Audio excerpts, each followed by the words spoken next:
Hey there guys, and welcome back. On this week's show, part 4 of our Apache attack helicopter build.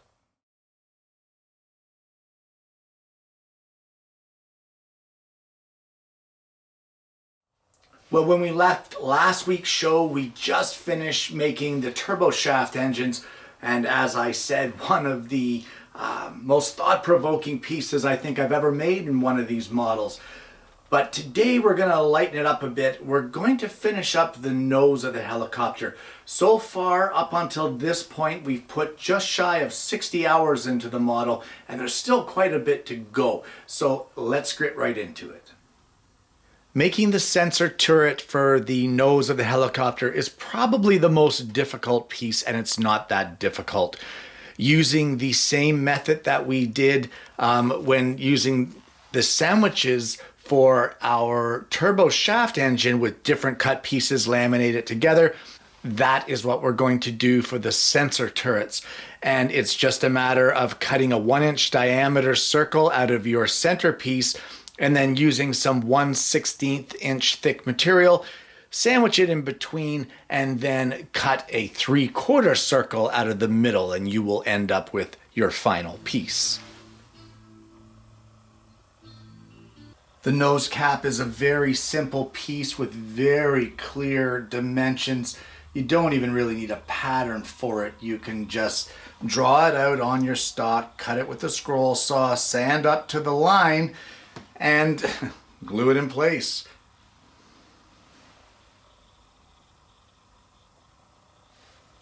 Well, there are some other small pieces that we need for the nose of the helicopter, and they're basically dowels of certain dimensions that are cut to a certain length. Now, it's not that difficult. Sorry, I'm just trying to align this here. Either way, it's not that difficult. You just need to take your time, glue your pieces in place, and that will finish off the nose of the helicopter. Well, with the nose of the helicopter done, I thought I would move on to the rear wheel. And for this, it's as simple as using a pen mandrel. We'll turn the wheel to be 3/4 of an inch in diameter. We can get as fancy or as simple with it as we want. And then the mounting brackets, which will hold it to the body, all we need to do is we're going to stack cut them where we need more than one. And we just attach our patterns to our stock, cut them on the scroll saw, and then just glue everything together in the final assembly.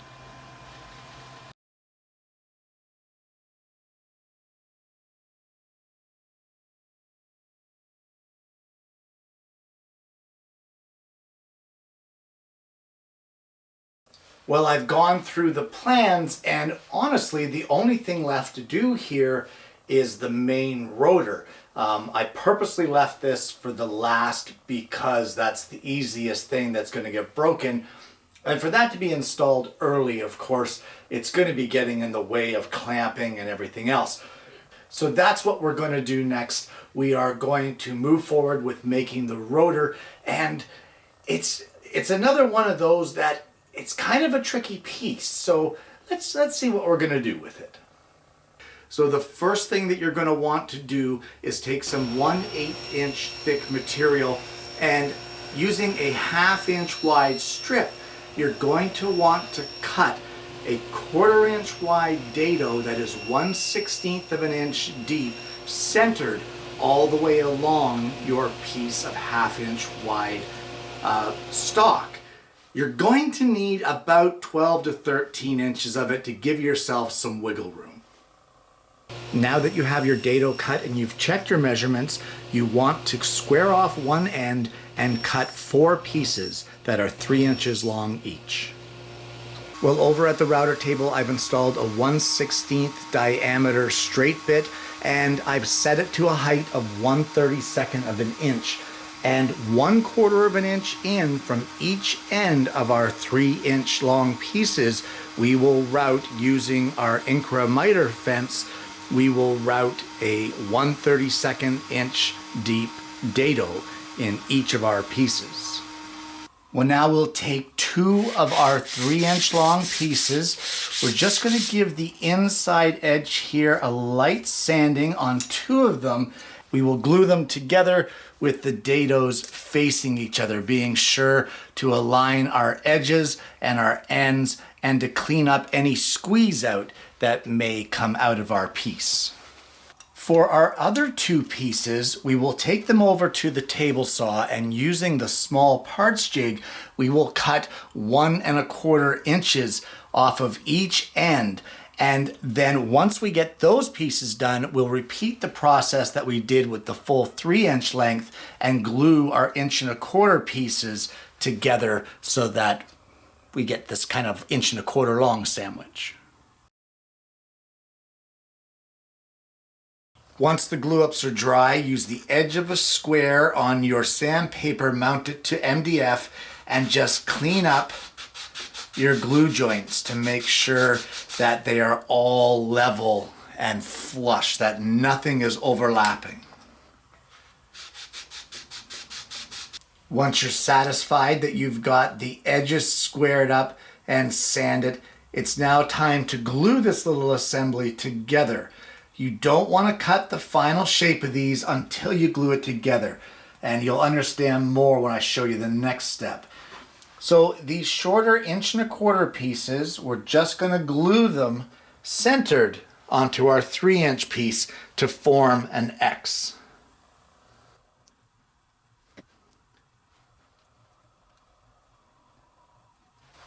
And then clean up all your squeeze out.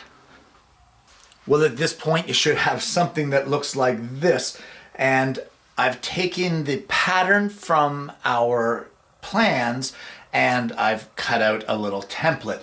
And that is what we're going to use to mark all of our extensions here in our cross piece.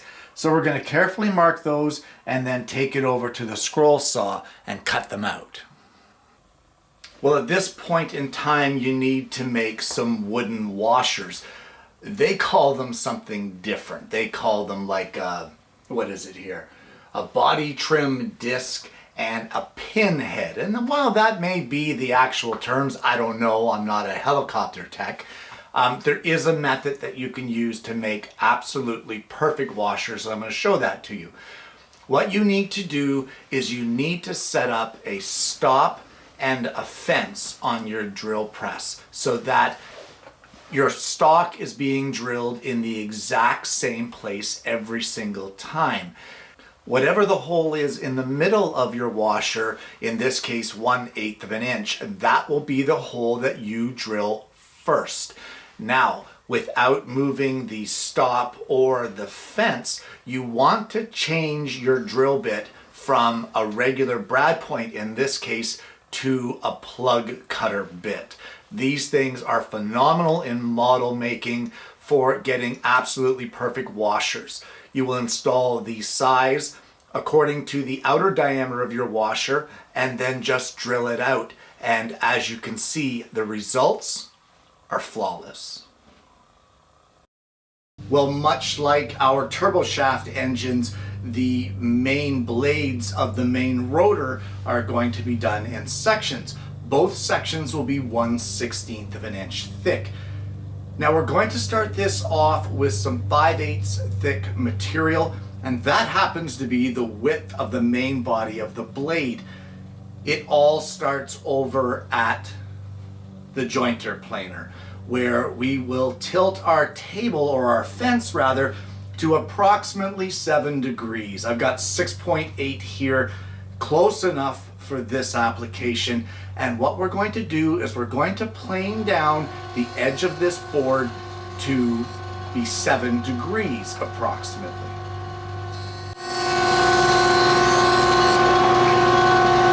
Over at the table saw, we will make sure that our blade is set at 0 degrees or 90 degrees to the table. And once we're happy that it's perfectly 90 degrees to our table, we will set the fence so that our cut allows for a 1/16 inch strip to exit on the outside of the blade. The same process that we used for the turbo shaft engine layers.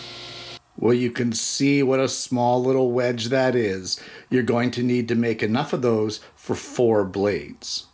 Using the same method of allowing the cut to be on the outside of the blade, we will set our fence again and cut enough strips for the 4 blades that are 1/16 of an inch thick. These will be 90-degree cuts, nothing special. We can now cut 4 pieces of our 1/16 inch thick material to be 8 7/8 of an inch long, which is the final length of our rotor blades. And we will now cut our tapered pieces to a final length of 8 11/16. Well, we now want to take one of our tapered pieces and lining up the one edge, we are going to glue our tapered piece onto our 1/16 inch straight piece so that it is set back from our edge 3/32 of an inch. That will also leave a 3/16 inch kind of a lip at the end of our rotor. So we're going to glue these 4 in place, clamp them up, and let them completely dry. Once your glue up is completely dry, take it over to the table saw, and because there's going to be that 3/32 of an inch overlap, cut it down to its final dimension of 5/8 of an inch wide. And as I've done before, I've just made a template of our finished blade here, our finished rotor blade, and we're going to line things up, mark out where we need to cut this, and then we're going to head over to the scroll saw and cut these pieces to their final dimension. Well, once you get them all cut, you can give them a light sanding, and then we're just going to do a test fit here in our main rotor just to see exactly how everything is fitting together. Do not glue them in yet. We're not done. We've got the end caps on these to make as well. This one's a little tight for me. I'm going to have to sand that one down. But in general, they all seem to fit fairly well. I say as this one's too tight as well. Okay, that's not a problem. It's a little wobbly, but that's because nothing's glued into place. It's all dry fit at the moment. So I'm going to sand those pieces down until they fit properly, and then we'll move on to the next parts. And there we have everything dry fit together. Looking good. Now we just have to move on to the end caps of our rotors. The first thing that you want to do in order to make the blade ends is to take a 1/8 inch thick piece of stock, and we're going to cut a rabbet in the stock that is 1/16 of an inch deep and 3/16 of an inch wide.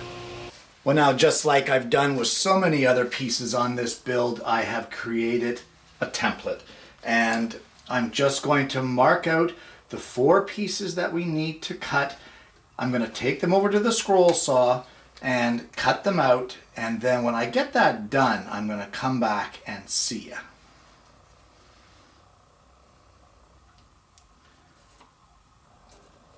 And once you get those pieces finished, we'll just do a dry fit here to make sure that it fits okay. And it looks good from here. So we're going to glue these on, clamp them, and let them completely dry. And with those pieces glued into place, we will do the final shaping of our rotor blades. And most of that will be done by hand. We'll need to round off this back edge and give a little bit of a taper here on the end pieces that we just placed on. And once you're done with the final shaping of your blades, there's not much left to do here other than glue it in place. Now just don't glue it down too tightly because you'll stop it from turning, and we don't want that. We want a functioning rotor. Well, for the first time ever on the show, instead of saying that's all the time we have for this week, I'm actually saying we have extra time, and I thought it might be a good opportunity to go through some of the specialty tools that I use to make the models. things that assist me to get clean results and clean lines when working on these things. One of the things that I didn't think it was going to be that big of a deal, but it turns out to be absolutely irreplaceable, and that is one of these, and it's just an inexpensive cutting mat. I use it to cut the smaller pieces of the patterns to get the straight lines so that I can line them up with the edge of the board, mostly for when I'm making templates. It is absolutely priceless in the shop, and for a few bucks, this thing is worth its weight in gold. For lining up pieces and that sort of thing, trying to get everything square, if you need a specific gap between pieces, nothing compares, and I mean nothing, to setup blocks. And it is absolutely spectacular. I love it. It's one of those things, even when setting up the small parts cutting jig on the table saw, in order to get those measurements perfect the way that you want it, the setup blocks are just a fantastic way to do it. It also helps that when you're spacing out pieces and gluing them down, because these are aluminum, the glue doesn't stick to them, so you don't end up, if you have homemade or shop-made wooden setup blocks, you don't end up sticking it to your project. One of the other things that I could not do without when it comes to making these models is my Incra T-rules. You've heard me talk about these before on the show. You've seen me use them for years. I cannot say enough about them. They are a little pricey, but they are worth every single penny. I have never had an issue with one. I've never had a poor measurement. It's just been a complete asset to me when it comes to making these models. So if you want to step away from the store-bought stuff for a second, I pointed it out earlier in the build, and that would be homemade filing or homemade sanding strips.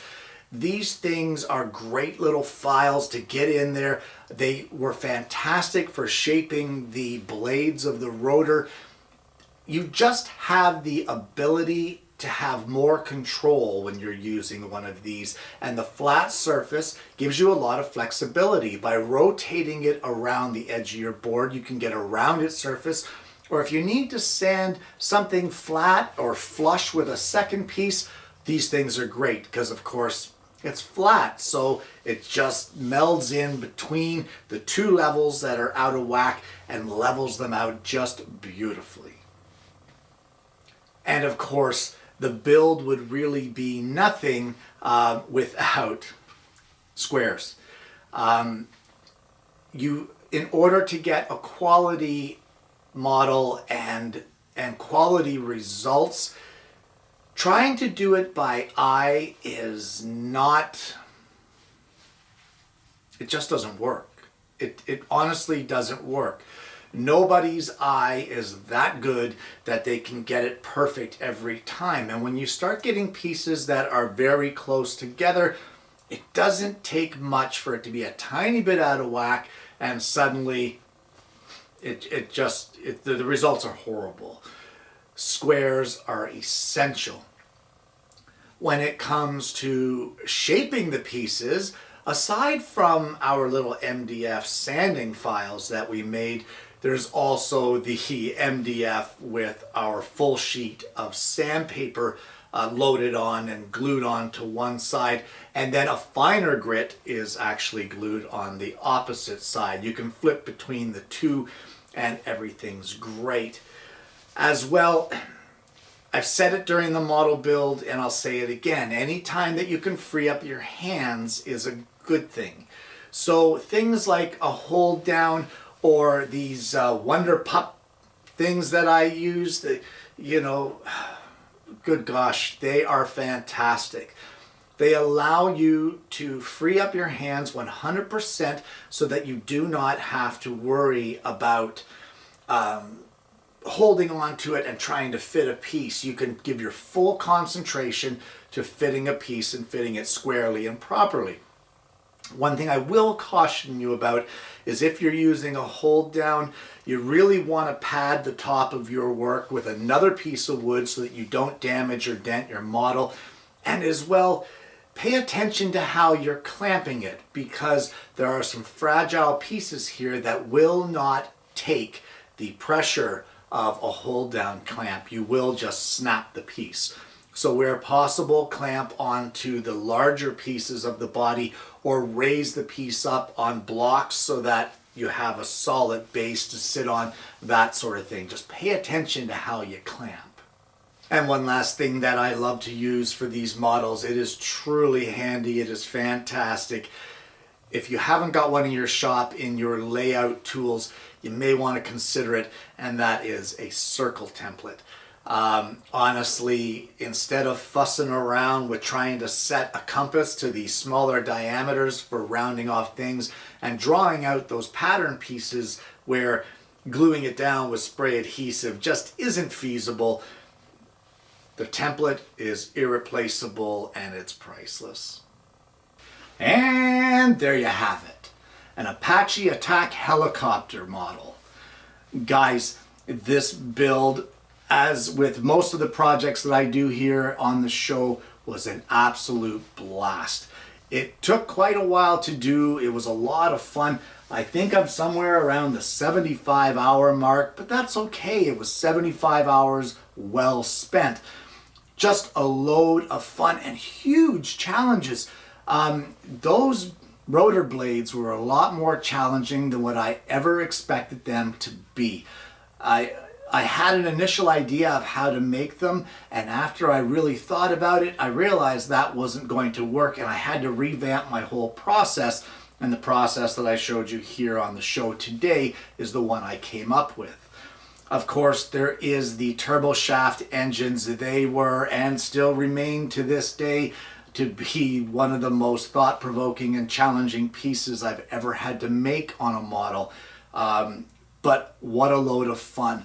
The amount of satisfaction that you get from being able to figure out the process and do it safely, and then when you look at the final product and you think, oh my goodness, that is absolutely amazing. You're just so happy with it. Sometimes it's not about the building it, but how you get to build it that is the enjoyable part on these model builds.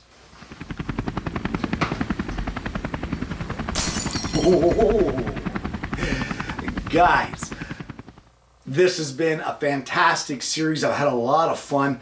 I hope you've enjoyed it. I honestly hope you're going to try one of these models for yourself. I will drop a link below for the pattern for this, and you can pick one up yourself. And as always, you can feel free to ask questions during your build, either over on the Facebook page or here in the comments below. Whatever you like, I will do my best to help you out. If you haven't already, please don't forget to like and subscribe. Click the bell so that you don't miss the notifications of future episodes of the show. Guys, I hope you've enjoyed this build as much as what I've enjoyed it, and I hope you're going to join me next week when I bring you yet another Alternative Tuesdays.